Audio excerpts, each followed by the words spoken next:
we are going to present now the OpenTPS model that corresponds to investing in transmission, storage, and generation.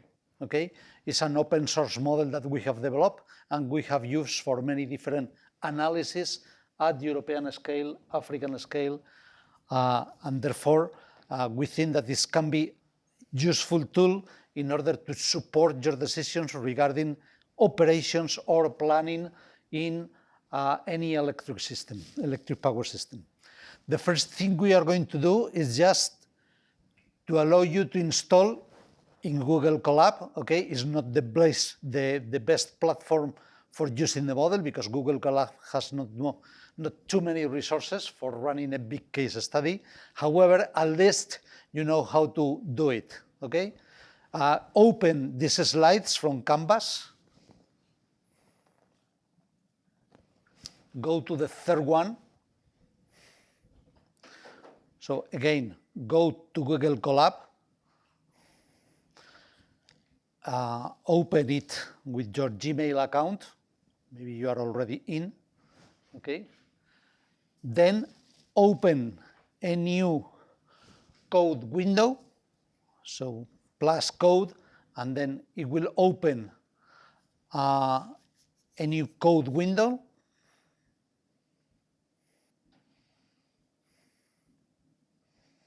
And then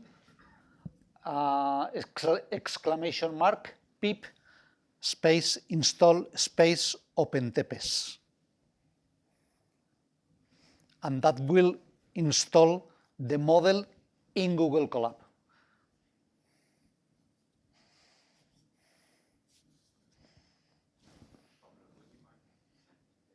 I'm working on it.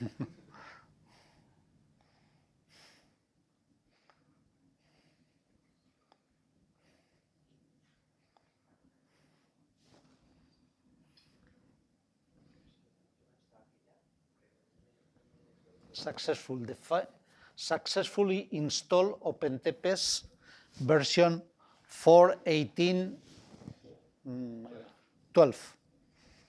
Okay.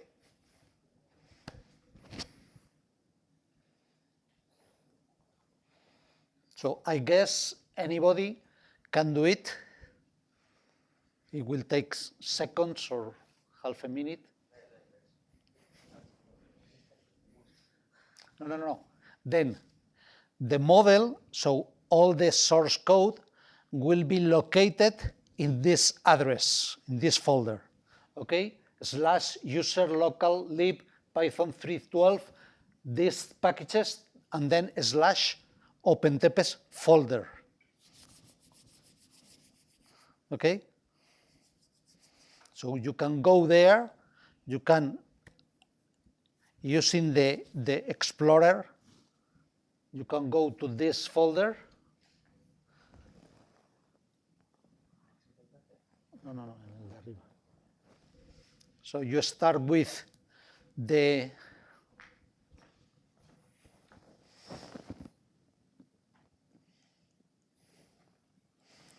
so here, oh my goodness.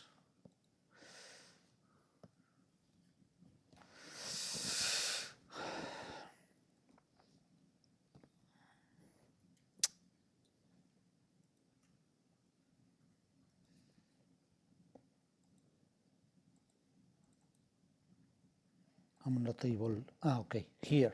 Starting from here, sorry, okay.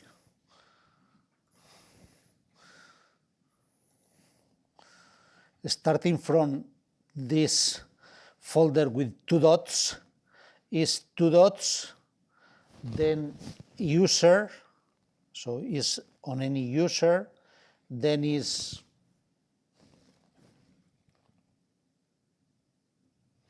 local lib python, local lib python 3.12, and then distribution packages, these packages, and then you will find there OpenTPS folder.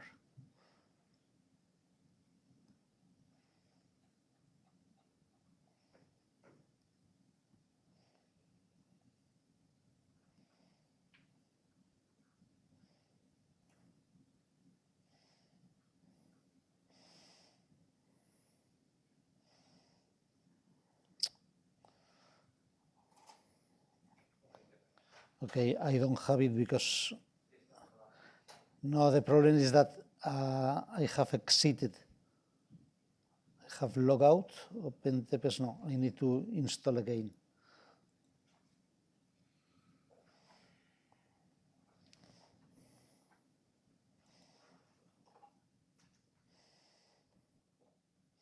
So the question is that if you install in this and you don't save in another place, you will lose that, that information if you go out here.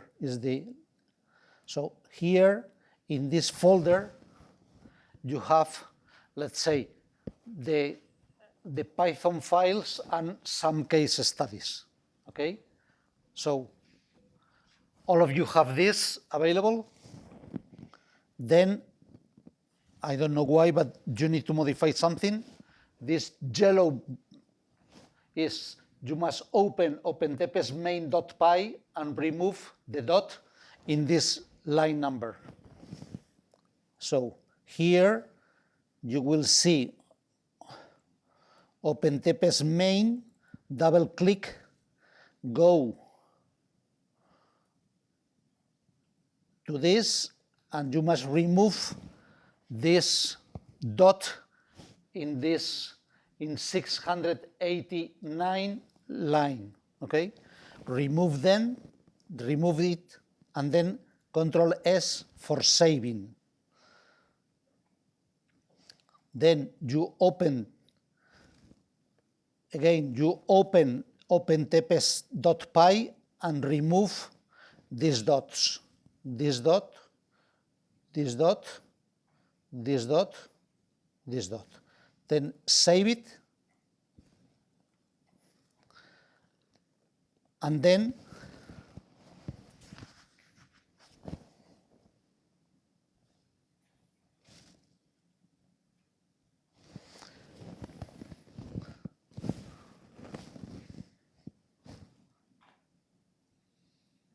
ready?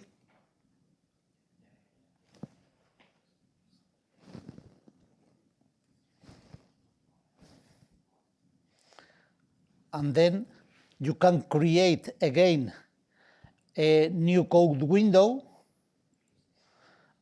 and write exclamation mark Python, okay, on this thing.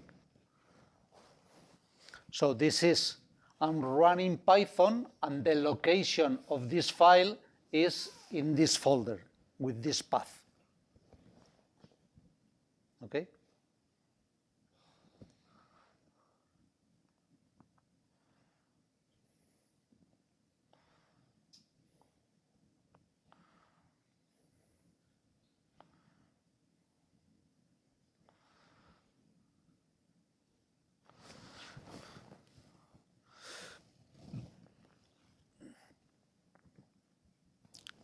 Everybody has been able to do it? Is Python user local lib Python 3.12 distribution packages OpenTPS and OpenTPS _ main.py.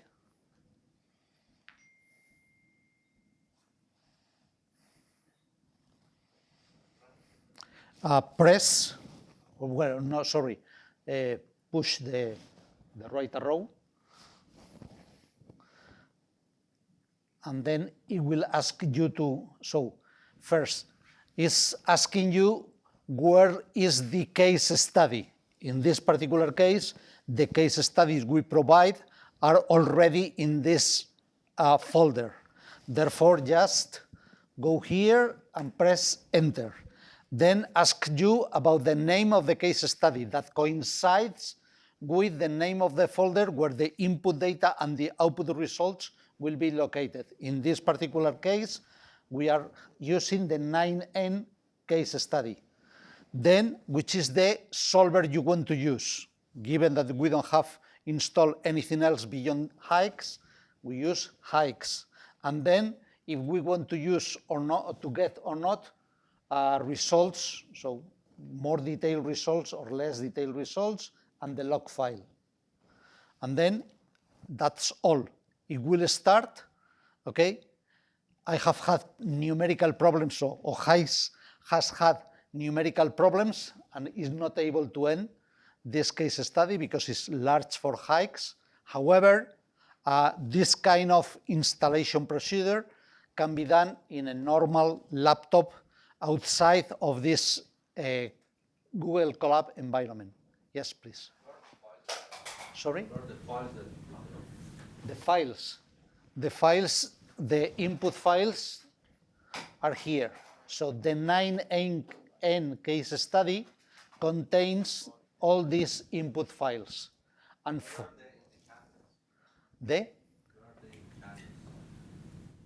sorry. I can't find them in Canvas. They're not on Canvas. You have to install the package on Python. Which package? OpenTPS. OpenTPS. So it wasn't the slides. You have access to the slide? Yes. Okay. No has cambiado no has quitado los puntos. Sí, sí. Y dos ficheros. Pues entonces, y lo has salvado. He hecho control S. Control S, sí, salvarlo. Pues. Esto es lo que te pasó a ti, cuando. A ver, eran estos. Esos cuatro, sí. Control S. No, control S aquí. Tienes que estar ahí. Ah, vale, pues no sé.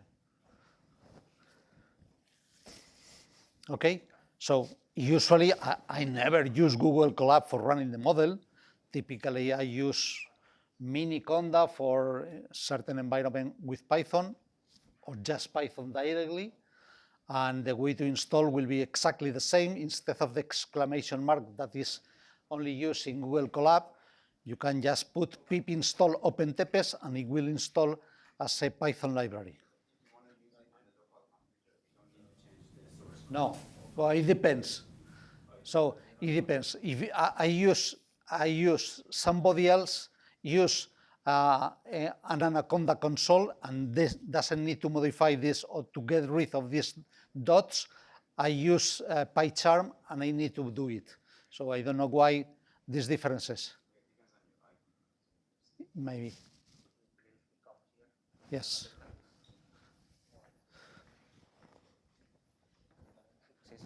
Follow this snap, but this one I didn't Okay. recognize the library. No, it's slash here. Oh, no, that's Slash OpenTPS. In principle, it should tell you what are the. OpenTPS. Okay. Open capital letter TPS. It's case sensitive. Yes. Python is case sensitive. okay. Underscore main. Main with capital M. Okay. And then probably is the .py. .py.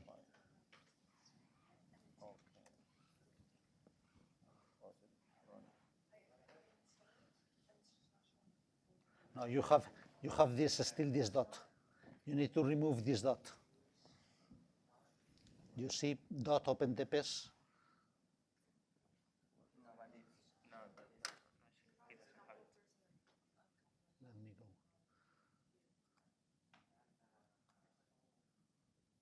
Is user local then bin no lib then Python 3.12 and then distribution packages and then OpenTPS open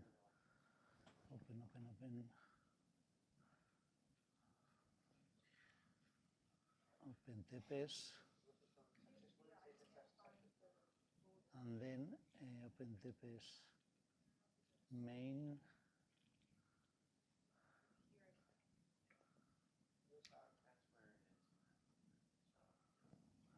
Control S, Control save. Okay, and we will check this also. You know why is that happening? No. Okay. So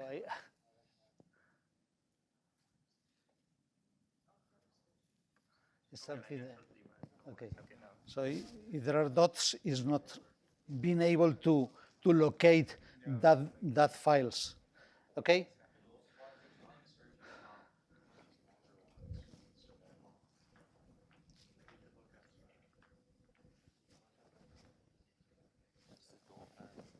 Yeah, it's, you need to, well, it's also installed. Yeah. So then you can run open plus code. No, I ran it, Ah, okay. but it's not found. You see that this folder is not here. This folder is Python packet, Python 3.12. Yes. Open it. It's not open. Open here. Open. Okay. Distribution packages. And then OpenTPS. Search for OpenTPS. Go down.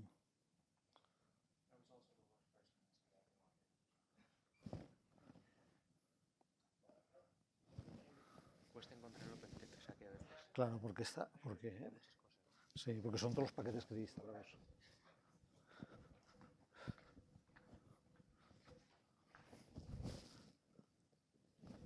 So, anybody else has any difficulty? Can you help him? Who requires some assistance? Already done? Okay. We will stay here running the model that is the simplest case study for 1 hour and a half or forever, okay?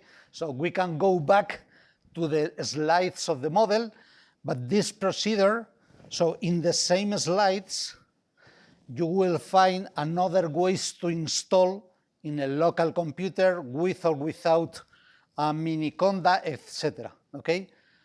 And the other message that also was given by Rory is you cannot trust in an open source model for huge problems. Therefore, I strongly recommend you to install Gurobi that can be installed for free with an academic email, okay? So you have an email account under MIT or any other educational institution, you can install it. In 2 or more slides, there is some instructions there in order to get the academic license, and it's much more powerful solver, okay? Therefore, you want to really try to run the model outside the Google Colab environment, you need to install Gurobi, probably, okay? Once said that, we are going to move to the slides corresponding to the model, okay? So,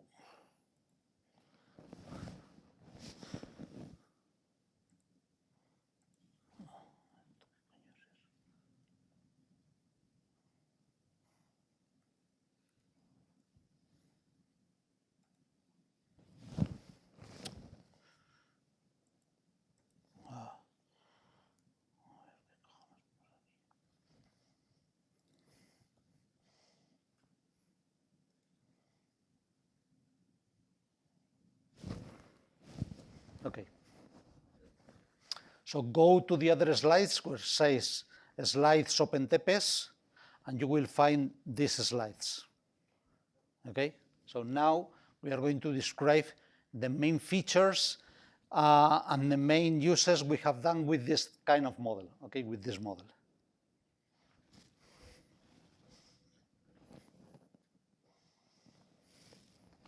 So the first thing is everything regarding this model is made public and is made either on GitHub, all the things related with the code, or the documentation is under read the docs, okay? So if you go, you ask Google, OpenTPS read the docs, it will give you this address where you have all the information regarding the model.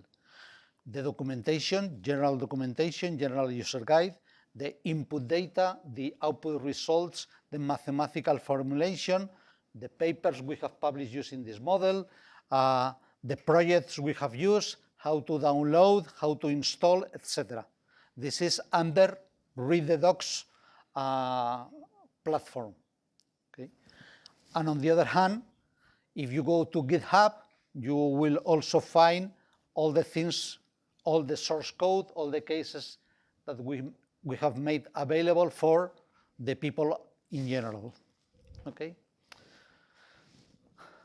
I'm emphasizing here that we have used the model, or this model has been used for the development of what is called the National Energy and Climate Plan. That is, every European country must give to the European Commission, which are the plans regarding the energy consumption and the different sources on a yearly basis.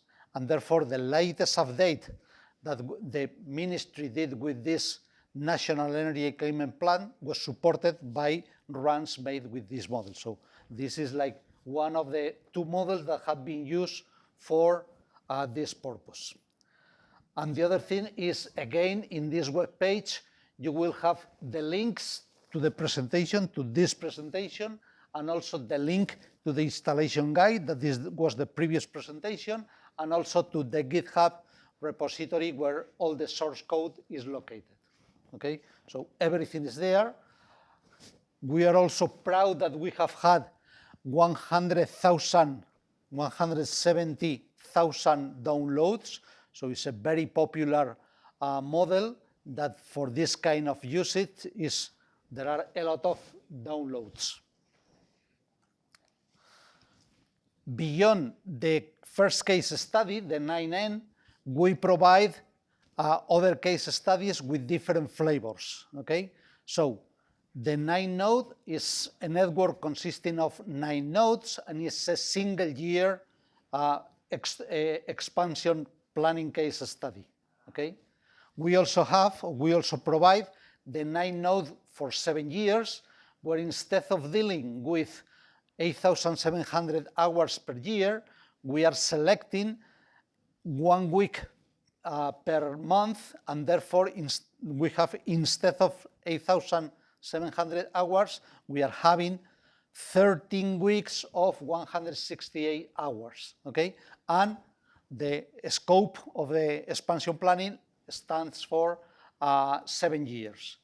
We also provide a case study, the reliability test system with 24 nodes, and the reliability test system grid from the Grid Modernization Lab Consortium that has 73 nodes and a single year, and the same case study, but instead of 8,000 hours, again 13 representative weeks on, we have extended that for 6 years. Okay, so you see the different ways. One is called, let's say, static expansion planning, when you are dealing just with a single year, and the other is called dynamic expansion planning, when you are dealing with several years in a row. Okay, and the latest one we provide, beyond the Nigeria, we provide some small case study representing more or less, which is the Spanish power system. What have been the ideas, the goals for developing this code? Okay, the main idea was to make simple and transparent. Okay, why? Because transparency is a must in the electricity sector. If anybody else, any agent, is willing, let's say, to check the consistency of the results provided by the system operator, then it needs a model that can be checked, that can be audited, and therefore can be analyzed the results provided by the model. Okay, so we developed that model in order to satisfy those conditions. Simplicity, anybody is able to understand the model, understand the mathematical equations, understand how the things are represented, and beyond that, transparent. So open source and publicly available. We wrote the code not to be read by the machines, not to be read by the Python language, but to be read by humans. Okay, so trying to be as clear as possible, as transparent as possible, in order to allow let's say, the people understanding what is behind the model. We have we have paid a lot of attention to the documentation. You can go to the Read the Docs webpage and you will find a lot of information regarding the model, supporting, let's say, any user willing to use that model and therefore willing to run or to create or to analyze different case study. And also on the mathematical side, we have also take care of scalability, okay? So the model should be run with a small case study, let's say the MIT university network, or let's say generation and demand, but at the same time at European case study, sorry, a European scale. So in order to be able to deal also with large scale power systems, okay? That's why we have, let's say, been very careful with numerical stability, okay? So taking care of how to represent every variable, every equation in the model in order to have an optimization problem stable, numerically stable, and beyond that, powerful from the point of view of the mathematical formulation. So tight and compact formulations of different kind of equations, especially those involving binary variables, is also a condition in order to, let's say, not to waste time waiting for the solution or being able to solve large scale problems instead of medium scale problems. As you have seen, it's a Python library, okay? So you install as any other additional library, and you have already done with pip install OpenTepes, and also the results and the input data are in CSV files. So they can be manipulated with Excel, or they can be just manipulated with any other text editor if you are willing to do it. These are the type of cases we have run, okay? So some of them, let's say on the left, you see the largest case we have been able to run. It corresponds to a future scenario of the European system with this detailed network representation with several nodes for the bigger countries and a single node for the smaller countries. And this has been the case study, the largest case study we have been able to solve with this model. Okay, the other this is Nigeria, where you can see there are many nodes and many lines. This corresponds to Uganda, okay? And this corresponds to, for example, Spain. Spain has mainland Spain, some islands connected by a DC line with the mainland Spain, and some other islands 2,000 kilometers from the mainland Spain that are not connected.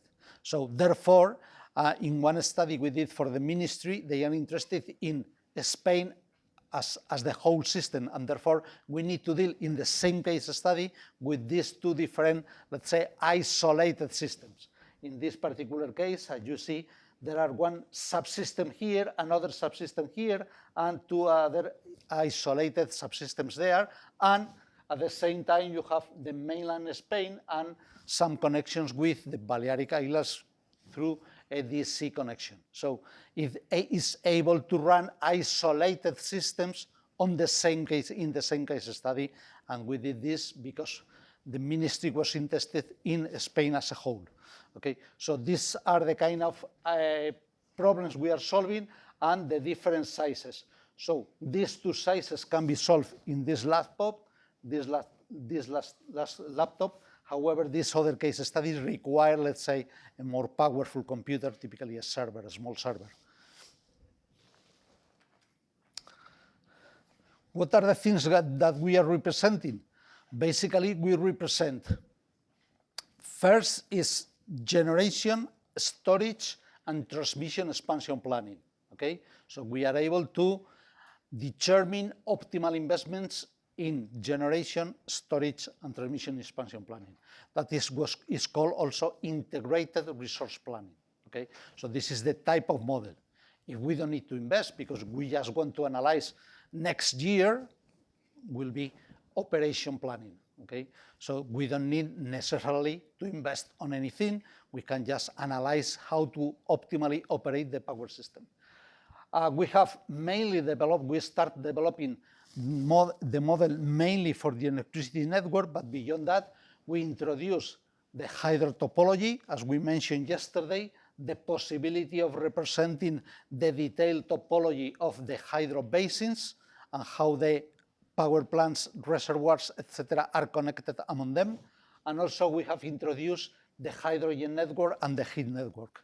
Okay, in order to, some of the analysis can be based on development of hydrogen electrolyzers or electrolyzers for producing hydrogen, and therefore maybe it's interesting to introduce these networks and the things around them. Okay, so this is the basic idea of the model, and let's see which are the main characteristics that define this model. The first thing is we can decide investment or retirements. We minimize the total cost, and the total cost represents investment plus operation cost. Okay, so how much we want to spend on investment, on additional assets at the cost of, let's say, saving in the operation cost, and therefore the total minimum value of this sum will be the best decision to be made. Okay. The user needs to predefine which are the potential candidates, so which are the solar candidate, the solar farm candidates, the wind candidates, the batteries candidates, and therefore the model will select if these assets are going to be installed optimally or not. Okay? You can decide, for example, to install a nuclear power plant, and therefore the model decide either to install or not, or you can decide, or you can propose, to install, let's say, a huge wind farm where the model allows to decide not the full capacity or nothing, but a continuous, let's say, proportion of that wind farm. The same for the batteries, for example. You may say that you are interested in proposing the model to analyze the expansion of 1 gigawatt of batteries, but however, the model may decide to install only 35% of that amount, okay? Because some of the investment decisions may be or are necessarily, let's say, binary, and some of them can be, let's say, taken as a continuous variables, especially for wind, solar, batteries. This kind of decisions can be easily modulated or installed at less capacity. We also are able to expand transmission lines either in DC or AC. We use a bottom-up paradigm, okay? So that means that we are representing in detail the operation of the system, and based on that economic evaluation, we are able to determine the optimal decisions, okay? It can be used for medium and long-term analysis. In this context, medium can be the next 5 years, the next 3 years, and long-term can be something beyond 2030, okay? So we are talking about deciding what to install, and given that we are in 2026, the next things we can really install in the system can be used in 2030 or a bit below, okay? So, but nothing, we are not talking about for installing something for the next month or for the next 6 months. The time domain, I have already mentioned that we can run the model with a multi-year or in a single year. Multi-year will be dynamic, okay? We are saying that is perfect for site. That means that we know in advance what is going to be the demand for the next 20 years, and therefore the model perfectly decide which are the best assets to invest in order to satisfy that demand, okay? And we consider that if some generating unit or some battery is installed in 2030, will be available for the next 20 years and so on. We can work with 8,000 hours, or we can work with what is called representative stages, so typically representative weeks, okay?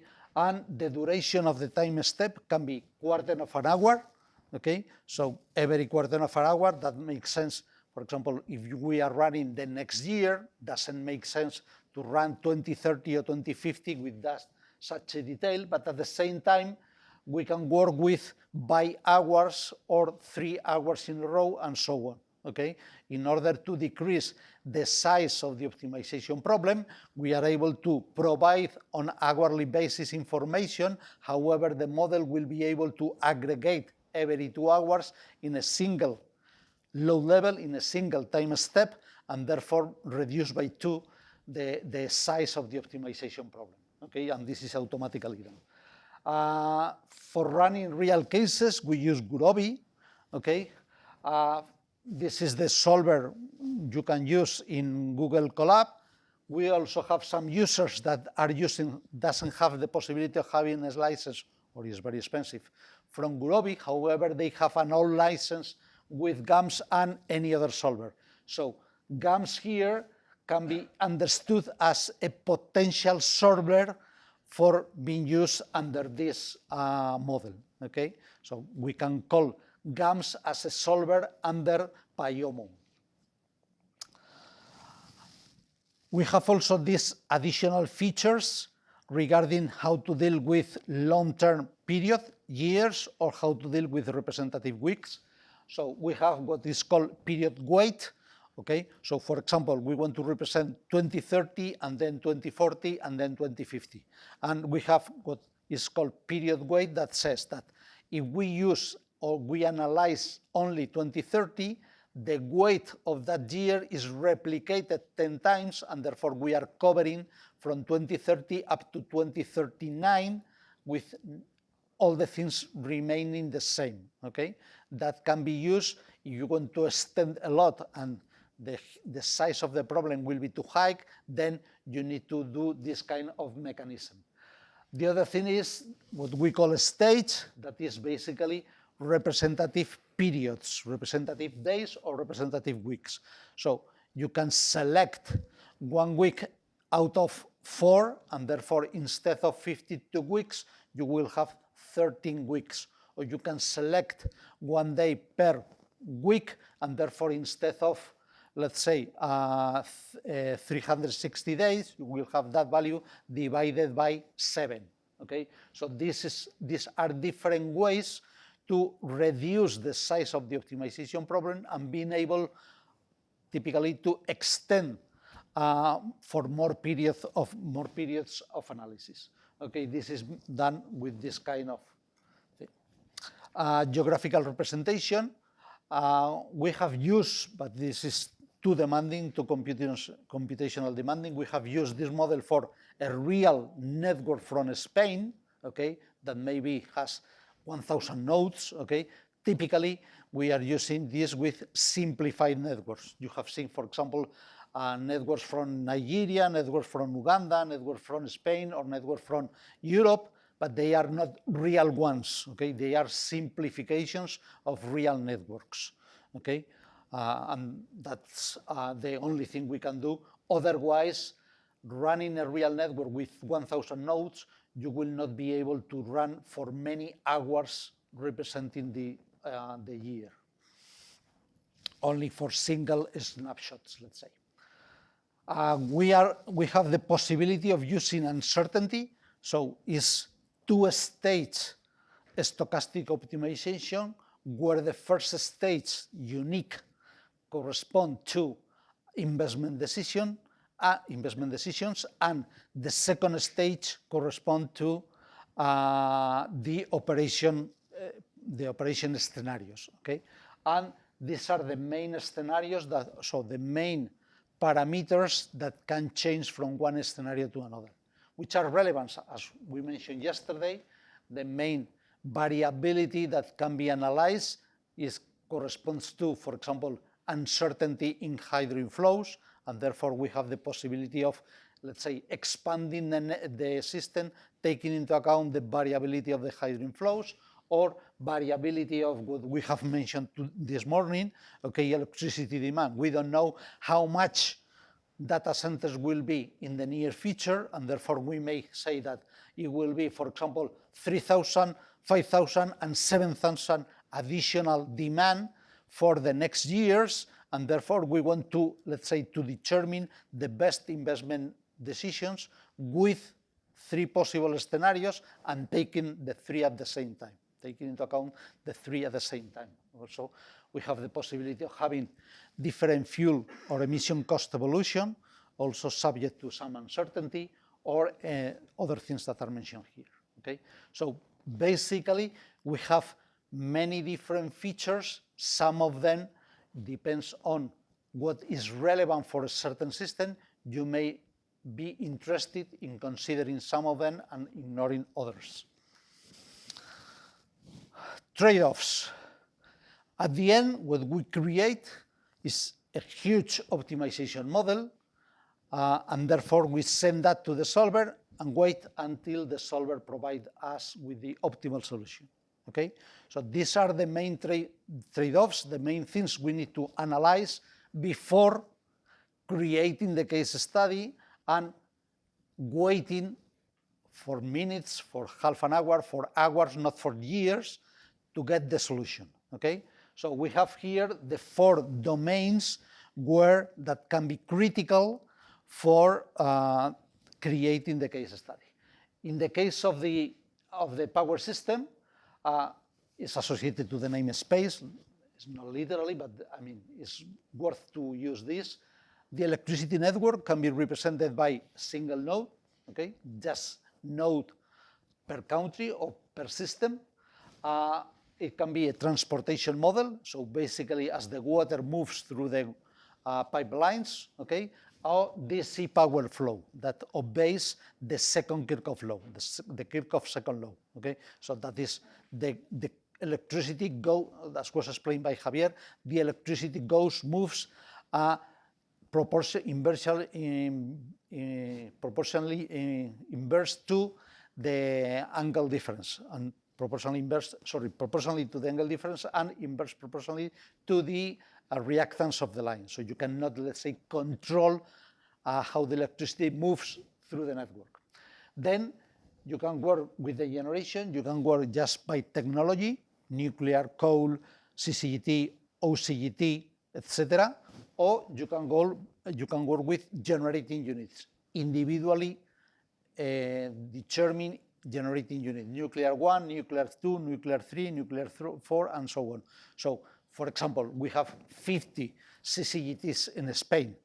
So it's not the same that working with CC technology or working individually with 50 generating units, each one that must be connected or not connected or operated optimally, okay? So, and the other thing is dealing with a single sector, a single energy carrier, or dealing with more than that, okay? So trying to represent several sectors, several energy carriers at the same time, and therefore the interaction among them in order to determine the optimal solutions. On the time domain, we may have multi-year, okay, or a single year, static single, dynamic multi-year approach, okay. We may have, let's say, ways to simplify that time domain by using a year that is going to be replicated along the time. So 2030 will represent from 2030 up to 2034. 2035 will represent from 2035 up to 2039, and so on, or stages, representative weeks, representative days, in order, again, to delete or to suppress or to reduce the number of time periods to be analyzed. Okay, and at the same time, do we have the possibility of working with consecutive hours group into a single time step, okay? So instead of working with hours, we can work with by hours. So we are reducing by 2 the size of the optimization problem. Then difficulty coming from the decisions. We have investment and operation decisions. Some of them can binary, some of them can be continuous. Binary, we have mentioned the investment in a single unit, either is installed or not, cannot be installed half of this unit. However, there are other investment decisions that can be considered with no major simplification as continuous, and the same happens with the operation decisions. So typically, we will like to connect or not to connect, as we have explained with the unit commitment, every thermal unit. However, if we are analyzing long-term decisions, maybe this is not possible, and therefore we need to assume that the commitment decisions will be continuous instead. Okay. And the latest thing is uncertainty. So we have many possibilities of consider uncertain in this model. However, only the relevant ones can be analyzed in a real system. Okay? So you must know in advance which is the impact of some uncertainty and how that impact may affect the decisions you're going to take with this model. Okay, I'm going to present now some of the studies we have conducted with this model. Okay, this is the list of the projects where we have used this model. Some of them are European ones.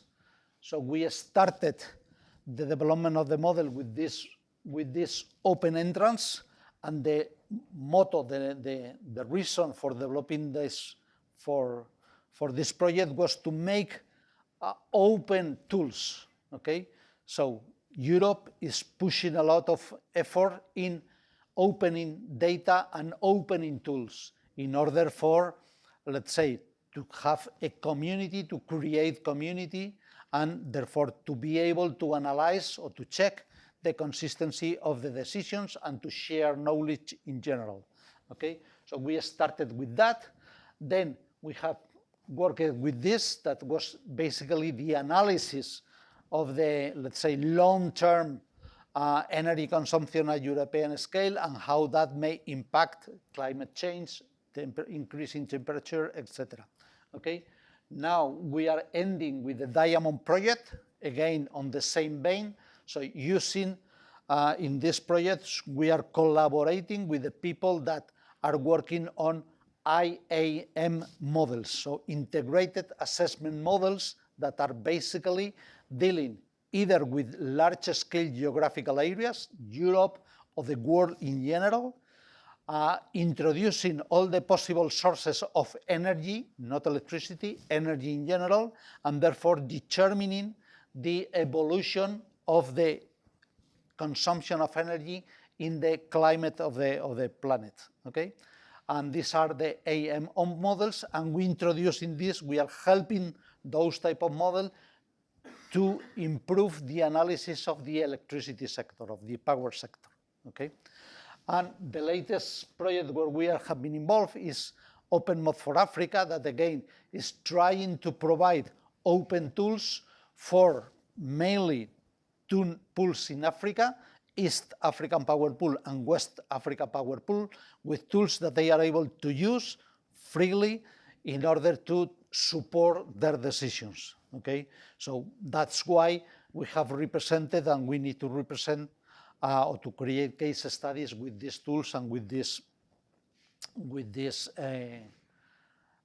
model.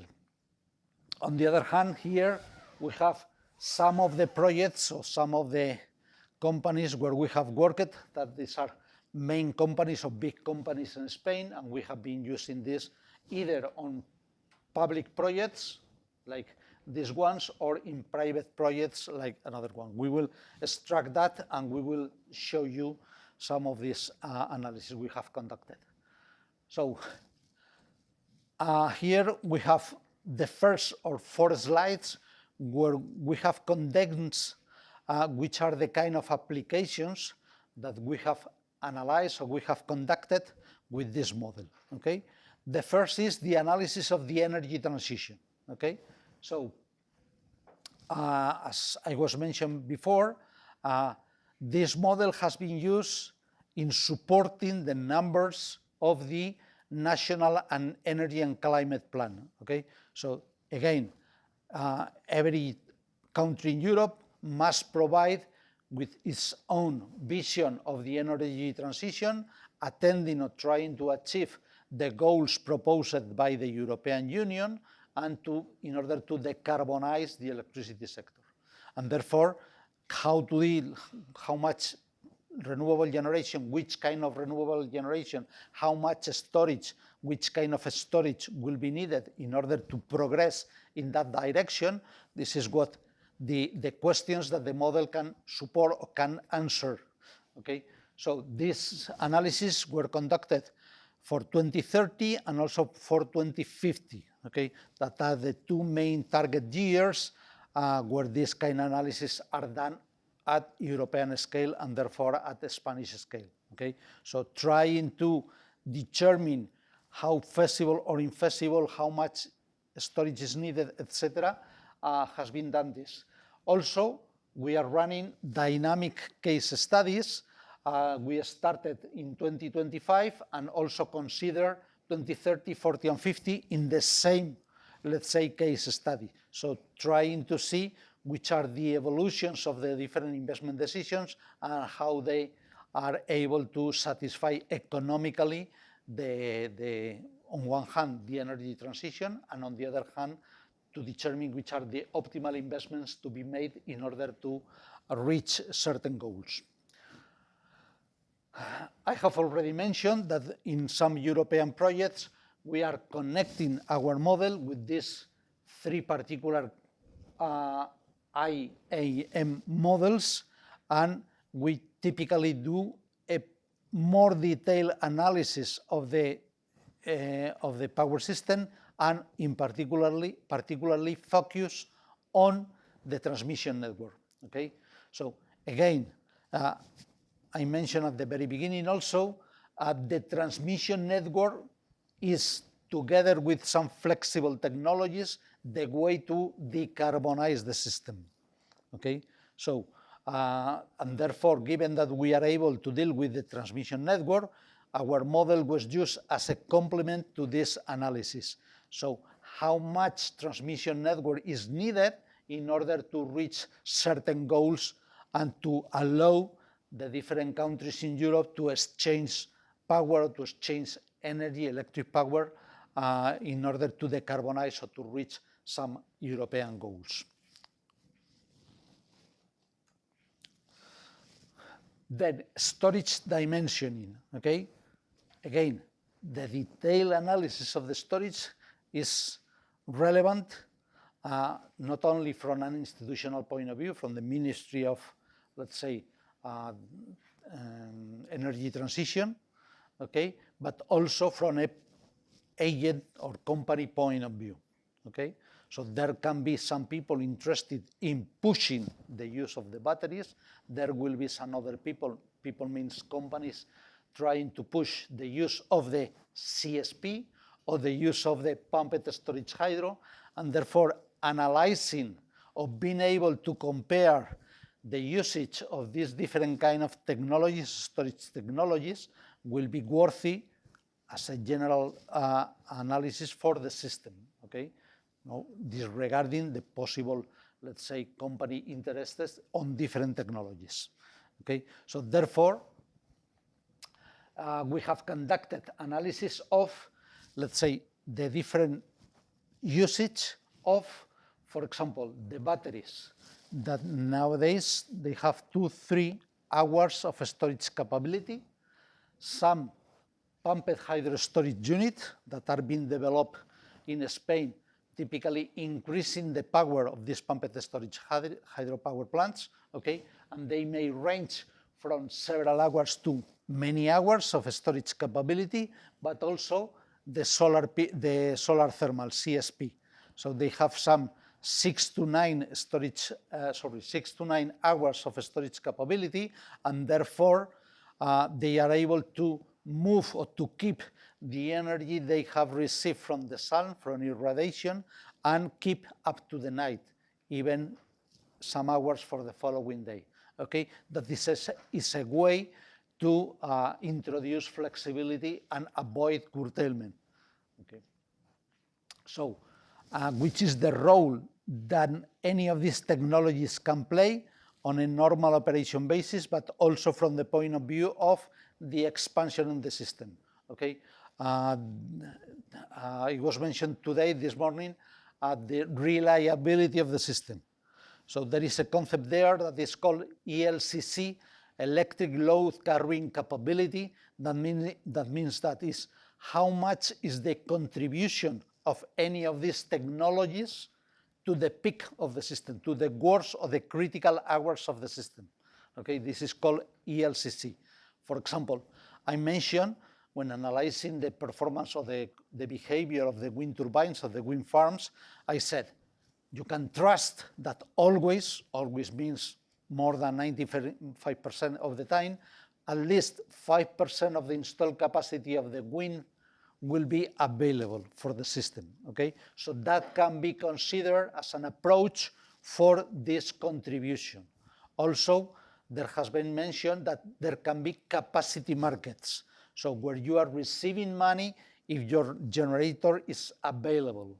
And therefore, how much is your contribution for a conventional generator will be closely to 100%, 95, 97, etc. But what happens with a hydro generator?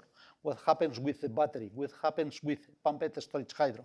So that contribution can be taken into account. And for example, the batteries, given that they have a small storage capability, 2, 3, 4 hours, then there will be that batteries will be available on the critical days, for example, last Monday. And therefore, I need to pay them to support them because they will be available in that hours, that critical hours. That is the basic idea of the capacity payments, okay? If we have a storage, large storage, then we can guarantee that not only will be available on Sunday and Monday, but will be available during this week, very cold weather week. And therefore, if we have just a battery with 2 hours, maybe it's available on Monday, but it's not available on this Thursday. Okay, so this kind of analysis can be supported by this detailed representation of the operation of the different storage technologies. Okay. Okay, again, batteries, the analysis we did there is, given that nowadays home batteries are not typically competitive, okay, therefore is how much can the state subsidize the batteries in order to increase or to allow deployment of that home batteries in the system, into the system. So this is a trade-off. On one hand, I'm introducing flexibility. On the other hand, I'm paying the, let's say, the threshold they need in order to be competitive or to be operating. The same may happen with utility scale batteries. Okay, do they need, if I need, let's say, some additional storage capability, do I need to subsidize the investment decisions regarding utility scale batteries or not? Okay, so this kind of analysis can be supported by that. The other thing is the contribution. I will explain more in detail later. And CBA. CBA is cost-benefit analysis. Okay, for transmission expansion planning projects and for storage expansion planning projects, the European, the ENTSO-E, the European Transmission Network Operators Association, okay, allows you to get the label of project of common interest. Okay, so basically they can support you, they can pay you some amount of money, and also they can allow you to get or to decrease the permitting process, to reduce the permitting process. Okay, so some promoters of pumped storage hydro units in Spain have called us in order to make the analysis corresponding to how much a certain pumped storage hydro unit contributes to the to reduce the cost, the operation cost of the system. Okay, so if there is a huge contribution, therefore you can get this label, project of common interest, and therefore being subsidized. Okay, so this kind of on-off analysis, if the unit is available or is installed or the unit is not installed, then has been done with this kind of model. Also, the different charge, smart charge or vehicle to grid possibility. So can the electric vehicles contribute to, let's say, to reduce or to introduce some additional flexibility? On one hand, it's just in the charging process, try to focus on what is the best for the system that the electric vehicles will be charged, and even if they have the possibility of generating electricity, when they will generate in order to help the system if needed. And the latest analysis is regarding the local energy communities. Local energy communities are basically small communities, let's say some district in Cambridge, MIT as a whole, allowing to interact or to react to the electricity prices, and therefore to introduce as university in modifying the consumption profile and help the system to be better operated. Okay? So these are local energy communities that can be, let's say, a neighborhood, a set of hundreds of houses or the thousands of houses that will be, let's say, will have the possibility of modifying its consumption of their consumption profile in order to adapt the consumption to the needs of the system. And that was analyzed in a European project for especially taking into account the details, the operating details of Norway and Spain in the system. One of the latest studies we are conducting now is predicting prices, predicting electricity prices for the future. Okay, so what happens? I'm an investor. Okay, I have the possibility of investing in a solar power plant. However, there are too many in Spain nowadays. What that means? That means that there is a cannibalization process. So the first one that installed the first PV power plant 10 years ago was getting a lot of money. However, nowadays, the prices may drop very low when the solar farm is producing. Even we may have zero prices at a certain moment. So if I'm an investor, I need to go to the bank in order to have a loan, to have the money in order to invest. And the first they ask me is, what is the project finance? How much money of this market are you going to get with your asset? Okay, it's not the same solar power plant, that a wind farm, that a battery, whatever. Okay, so in order to determine that, we need to make a forecast of the future prices of the electricity. So first, we need to adjust with the past prices. We adjust a model. Okay, we train the model and we adjust how to determine those prices based on basically two things in the case of Spain. Big technology producers, CCGT, nuclear, hydro, pumped storage hydro, etc., and gas prices, natural gas prices, and CO2 prices, CO2 emission cost, emission price. Okay, with these variables, we are able to estimate good enough the prices of the market. Then we run the model for 2026, 2027, 2030. We provide this kind of information, how much are going to produce the main technologies, and therefore applying this regression model, we will determine the electricity prices for the future. And in that particular case, we can analyze a certain specific technology or a certain specific new asset, how much of this price it will retain. Okay, so this is the kind of analysis we are doing right now. And the latest thing. How much uncertainty bound? How do you calculate uncertainty around your prediction when you're using machine learning? We don't provide this like a range of production. We just, let's say, provide a crispy curve. Okay, so we run scenarios, but we are not providing, let's say, box plotted some variation in the figure. We provide scenarios because the prices will depend mainly on gas prices, CO2 prices that are the main drivers for the prices, and also the uncertainty in hydro generation. These are the main changes that can affect the price, but we are providing, let's say, hourly resolution of the electricity prices, and therefore we don't provide, let's say, this range of variation for every hour around this price of electricity. Then the price that you're providing, is it maximum, minimum, No. the average? No, it's not the average. It's the exact prices, exact between quotes, the exact prices that we will expect in 2027 in the 1st of April at 9 hours.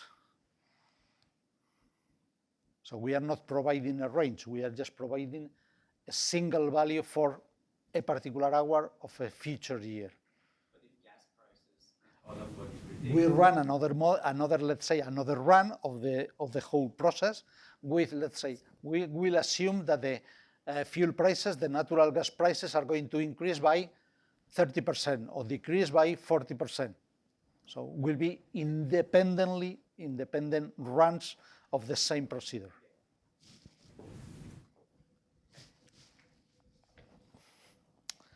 And the latest one is flexibility and security of supply. Okay, we are talking a lot about flexibility, but who is contributing to that flexibility? So the model provide us with information regarding that regarding the contribution of each generating unit to the flexible use of to the flexibility of the system. Okay, how we understand that? So if the demand were flat, we don't need flexibility. The natural demand moves like this. Okay, so somehow we need some technologies to increase production or decrease production. Beyond that, we impose solar or wind generation, and therefore the demand can be like this, okay, for every hour of a certain year. Therefore, given that the net demand, as we call, let's say, the demand minus the renewable generation or the non-dispatchable generation, then some generating units must increase or decrease its production with respect to the mean value in order to adapt its production to the profile of the net demand. Okay, so the model is able to, of course, dispatch optimally all the generating units and provide how much is technology contributing to that flexibility. Okay, so this is what we analyze, and therefore, let's say, is this flexibility were, let's say, paid somehow or just analyzed, we can provide that information. So, for example, if we have, let's say, a demand that is like this, and we have a nuclear unit that is not going to change the output, its output, then the contribution of this nuclear unit to the flexibility of the system will be nothing. However, if we have, for example, a CCGT that is able to increase or decrease the production on an hourly basis, then we will see that this CCGT is contributing to the flexibility of the system. Somehow unrelated with that can be the security of supply. Okay, security of supply, we use two words for that. One is firmness and the other is adequacy. Firmness is the contribution of the system without any additional investment. Okay, so we have the current existing technologies on the system. We see how much they are contributing, how much they are producing in the critical hours of the system. In this particular New England, probably this week, very cold weather in winter will be the critical hours. So if we analyze the operation of the system, of the New England system, in this week, and we see how much of each generating unit is being used in this particular week, we can say, you are contributing a lot, and therefore I can pay you that amount, okay? So maybe, for example, if we have wind, and this week is not blowing any amount of wind, therefore in the critical hours of the New England system, the wind farms have not contributed at all to generating those critical hours. Therefore, we cannot pay, let's say, in this particular case, example, to the wind farms because they have not contributing with to the critical to the operation of the system in the critical hours. Okay, so that's a way to analyze. Okay. Okay, so these 4 or 5 slides show in summary some of the uses of the model at a high level, and therefore allows you to understand, not in this particular model, so any other kind of model, let's say, that has generate expansion possibilities or expansion capabilities and operation of the tail operation capabilities, how they can be used in order to support decisions. Okay. Now I'm going to enter in some of the details of this model that is, let's say, powerful enough in order to represent accurately the operation of any system. These are all the options regarding, let's say, investment decisions in the generation, in the network, in the operation, etc. I'm not going to enter in that detail. Here, some typical constraints or conditions for the system. Minimum adequacy reserve margin. Adequacy is the way to measure in the long term, so 5 years from now, if we will have enough generation in order to supply the peak demand. Okay, so this is the reserve margin. It's a deterministic measure for assessing this reliability. Okay, so we have that possibility, and therefore, by imposing that number, that constraint, we will expand the system in order to satisfy that reliability measure. Okay.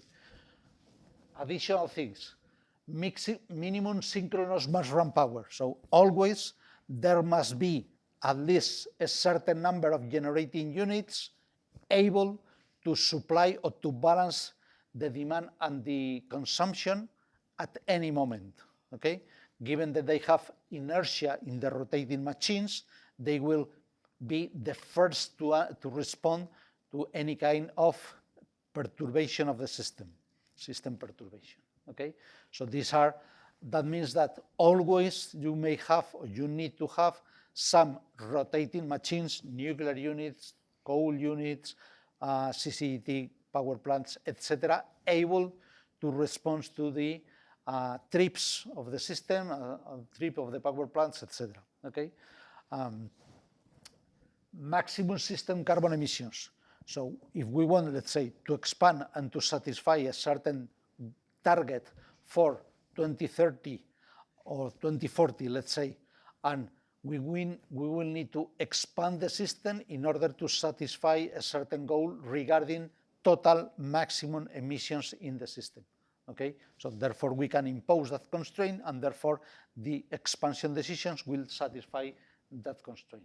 Minimum renewable share.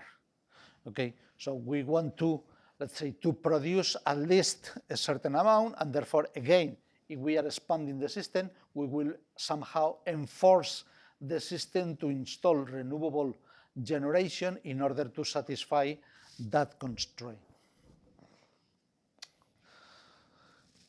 Classical things, balance between generation and demand, operating reserve. We were mentioning that the first day, okay?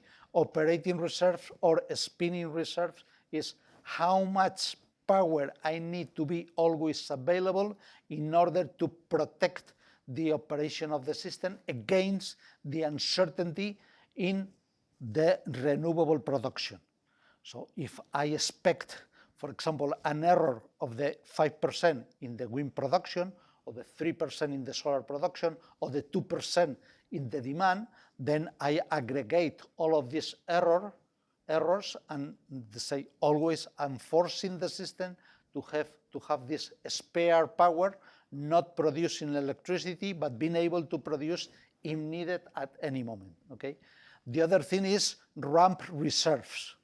Okay, I think that in California they have this RAM market. Okay, so again, the critical hours nowadays with high renewable, high solar penetration are either sunset or sunrise or sunset. Typically, the sunset. Okay, so why? When the sun sets, then there is a huge, quick reduction in the solar production, huge ramps.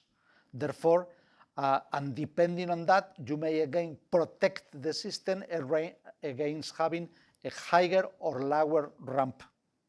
Okay, this uncertainty around the ramp you are going to get during sunset or sunrise, okay, is what is ramp reserve. So you need to have other generators available and able to increase the production quickly enough in order to satisfy an uncertainty in the ramps of the system. Demand response. 2 days ago, precisely because we have also snow in Spain, it was activated, the demand response of the interruptibility. So big industrial consumers, upon being called, they need to reduce their consumption in order to avoid, let's say, a spread load shedding. Okay, so there were activated 2,000 megawatts of these industrial consumers in order to avoid activation of general load shedding. Okay, but that happens yesterday or the day before, because also there was cold weather and snow in Spain. These are typical representation. Many of them has appeared in the, let's say, in the unit commitment model. The only thing that is new is this one, minimum stable time. Okay, since 2-3 years ago, nuclear units for many years was always producing at full capacity because there was always needed its production. Nowadays, let's say we have a lot of wind generation, a lot of solar generation, and given that they have no cost, basically they can offer to the system at zero price, and therefore some nuclear units are not able to compete with that price and need to reduce its production. Okay, typically either during the weekend or typically during the Easter vacation. Okay, because the reduction, high production of hydro generation, high production of wind, solar, etc., and reduction of the consumption. But the nuclear units has a minimum stable time. If they decrease its production, they need to keep constant at a certain level for some number of hours and before increasing that production. Okay, this is the minimum stable time, and is related with the xenon. Something like that, okay? So considering that and knowing in advance when a certain nuclear unit needs to stop or to reduce production is something that the people earning or having this nuclear unit need to analyze. So we introduce this feature, this special feature. Also, we have also these things that was introduced because of in one of these small islands I have mentioned in Spain, let's say there was a transition between how to operate the CCGT in different modes with a single gas turbine, with a gas turbine and a steam turbine, with 2 gas turbines and 1 steam turbine, and therefore these are incompatible or exclusive modes of operation. And in order to take that into account in very small system, we introduced this feature. Nothing new, we are able to introduce any kind of renewable technology, renewable or non-renewable, but variable technology. Nothing new regarding that. So these are storage. We have all type of storage you can think of. So pumped storage hydro power plants, batteries, CSP, electric vehicles. So we can consider that an electric vehicle is nothing else than device to store energy and to produce energy. What else?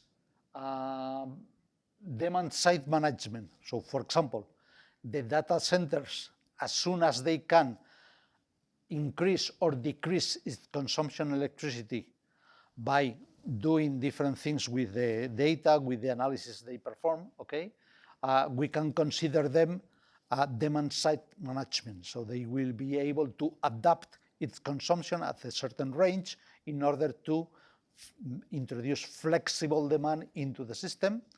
Electrolyzers. Electrolyzers, again, you are consuming electricity in order to produce hydrogen, but the hydrogen can be stored, typically in tanks. And therefore you have, again, the possibility, the optimal use will be to consume electricity when it's cheaper, when there is potential excess of generation, and then to store the hydrogen in tanks that will be delivered of the off-taker with a different, let's say, pace or profile. Are you considering to introduce thermal energy storage technologies? Not in particular thermal, because, I mean, for us, any kind of storage is valid. We can introduce ramps, okay, so how you can increase the storage, the inventory you have at a certain point for charging or discharging, and the size of the storage capability. Unless I'm not aware of any type of constraint that cannot be included in the model, thinking that the typical use of this model is for the future in 2030, 2050, and so on. Okay, this is not a detailed operation for tomorrow of a certain storage capability. I think that this is, again, all the details. As I have mentioned, we have the possibility of representing in detail the topological connections among hydropower plants, reservoirs. Okay, this can be relevant. Why? Because if we simplify the representation of the hydro system, the problem is that probably we are considering that we have too much flexibility with respect to the real one. Okay, if we consider that, let's say, all the hydropower plants in New England are just a single one, then probably we are not considering the real operation, and therefore we think that the system is more flexible than in reality. So that's why we have needed to introduce these kind of things, because on one hand, hydropower plants are relevant in Spain, but at the same time, not itself by that, but because we need to take care of these details in order to avoid to be very optimistic from that point of view.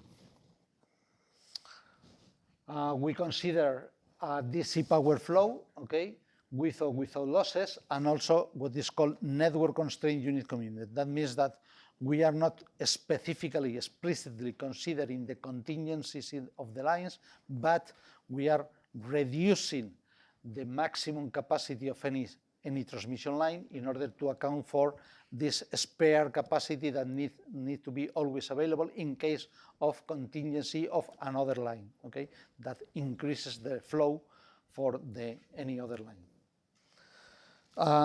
Hydrogen energy carrier, so we consider we have the possibility of declaring a network for the hydrogen. Nowadays there are no real networks, I mean, just some few networks for hydrogen, but the possibility of declaring a hydrogen network and putting some demands and putting some possibilities to inject hydrogen, that is allowed by the model. And the same happened with the heat energy carrier. Okay, so we have the possibility of declaring network for heat and some devices like the heat pumps or the electrical heater or the cogeneration or the fuel heater that extract electricity to produce heat or deal with the interface between heat and typically the electricity network. These are, again, the link to the input data. you can go to this web page and you will see all the details regarding the input data that are required, not necessarily all of them, but some of them will be always required, okay, and see how you represent the things. This is all the storage devices that we can consider. I mean, we have already mentioned them. Electric vehicle, this is for producing, generating electricity from the battery, just consuming electricity, electrolysis, producing hydrogen by consuming electricity. The data center, as soon as they are able to introduce that flexibility in the consumption of the electricity they do, demand-side management in general, solar thermal, so they again have some storage capability and therefore they can store and displace and move ahead the production of electricity, battery, closed loop and open loop. Closed loop is pumped storage hydro where the reservoir, the upward reservoir, where they are pumping doesn't receive any additional hydro inflow. And therefore, the only water they are storing is the water that has been previously pumped. Okay? Open loop is a pumped storage hydro power plant where the reservoir where they are pumping, they receive additional natural hydro inflows. And therefore, taking into account that makes a difference in the operation. And the other thing is conventional storage hydro, so typically hydropower plant with storage capabilities. These are, again, the output results, so you can go to this web page and you will see all the results you are going to get when running the model. We have split all of them in different topics. So, for example, investment decisions, operation details, emissions, marginal information. Remember that marginal information, the main one are two things. One is the short-run marginal cost, can be locational if we are dealing with the network, okay? And this locational marginal price means how much increases the objective function if I increase marginally the consumption of electricity in a certain node, okay? This spot price of electricity has been mentioned by Javier. If you want to locate, let's say, the data center, you will try to be connected to a node where is cheaper the electricity, and therefore this is a locational. So typically in high consumption areas with no generation, the prices will be higher. In, let's say, areas where you have excess of generation or you have a lot of generation, the prices will be lower. And therefore, that is a way to try to orient the investment or the operation or the consumption of electricity to the cheaper locations. One is this, and the other is the water value. The water value basically represents which is the most expensive thermal technology they are substituting. So if you have infinite storage capability, you will be able to save the water in a reservoir in order to be used whenever is most expensive the operation of the system. If you have a small storage capability, then you cannot save, for example, from winter to summer or something like that.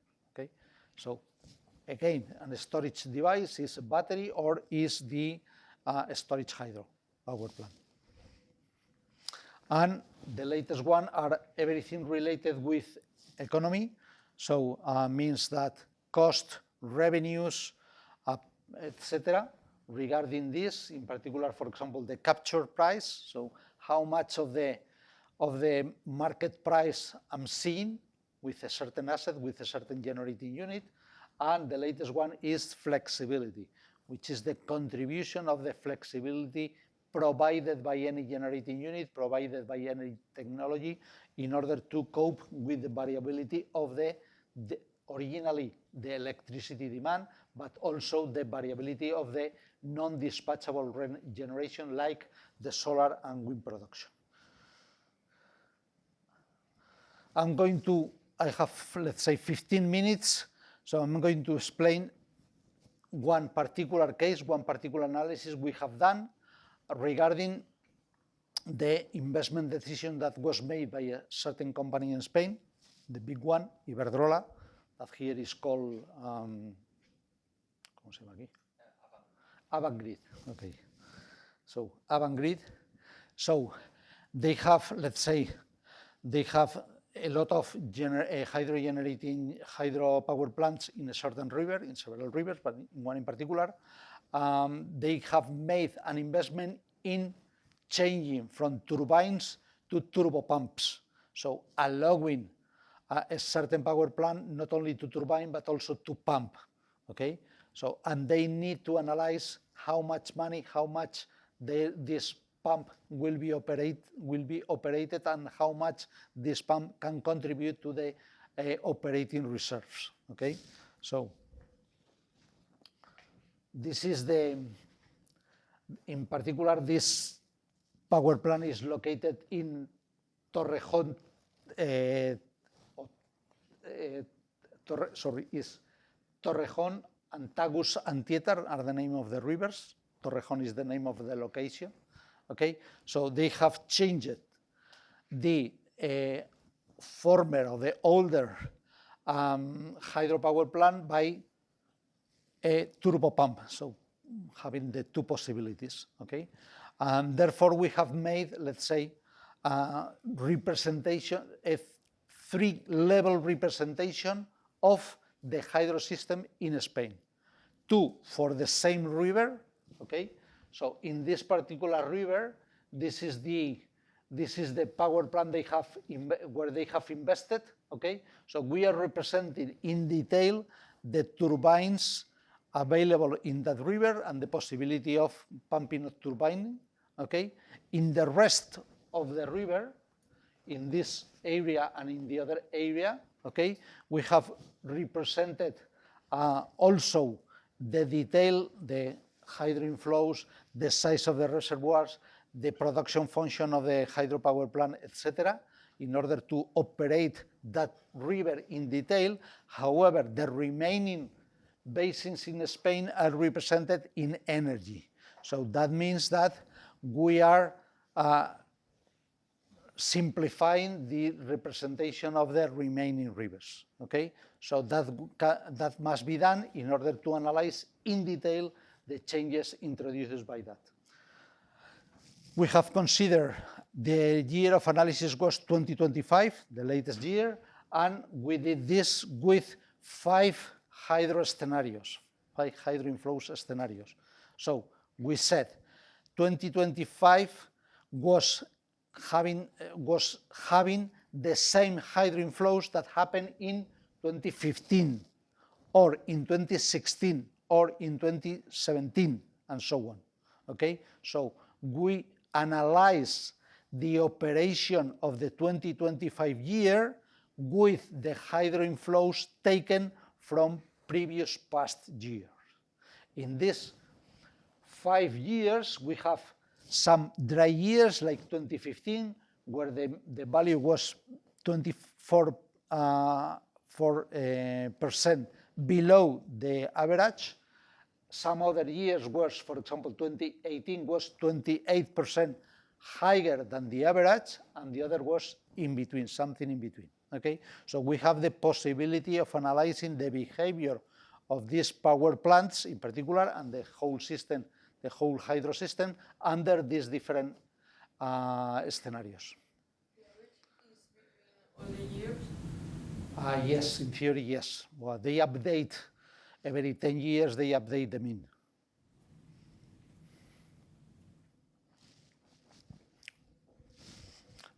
No, sorry, I probably haven't answered you correctly. It's not between these 5 years, it's between, let's say, 10 or 20 years as a whole. No, yeah, so it's not a...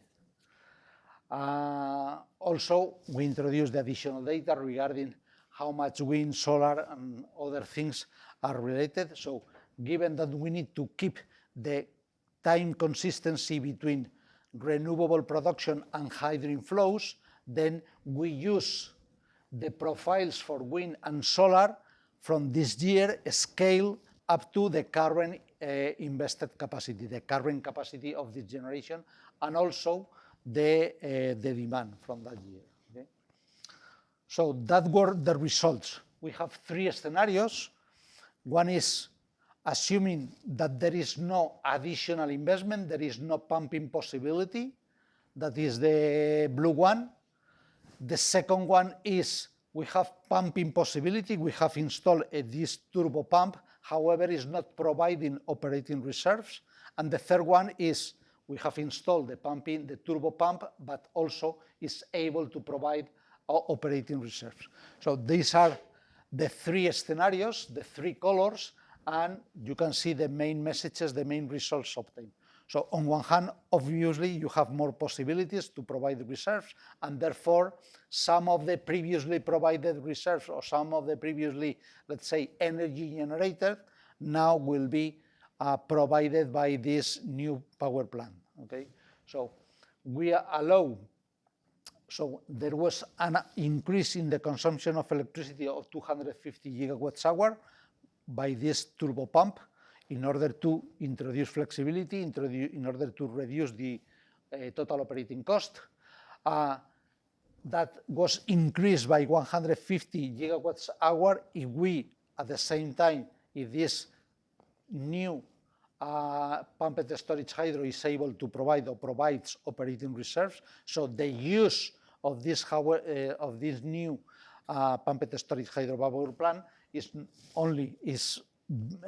for the daily market, for providing energy, and at the same time for providing reserves.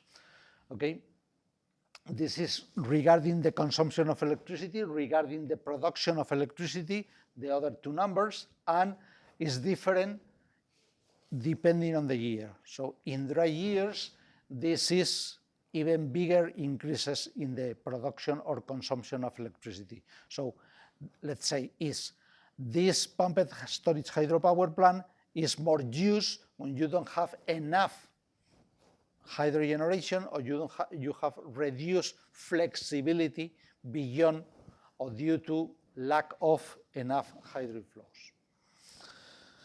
Regarding the operating reserves, this is the contribution to the reserves, and therefore what happens is that we are avoiding the provision of that reserve from other technologies, typically, for example, CCGTs. So by using this pumped storage hydro, we are able to substitute the use of other technologies to provide reserve. In consequence, there is a reduction in the total CO2 emissions. We are able to reduce the curtailment from renewable sources, okay, because we have introduced more flexibility in the system, pumping or turbining, and therefore we reduce the use of CCGTs for generating, and also we reduce curtailment. So that means that is expected benefits. The only things that we have been able to quantify that reduction in CCGT consumption, in reduction in curtailment, increase in the flexibility introduced by the system. The total impact in the operation cost was 1.5%. That is a huge amount. I mean, it sounds like small, but remember that here, for example, we have the operation cost of the system, and we are talking about 13,000 million euros.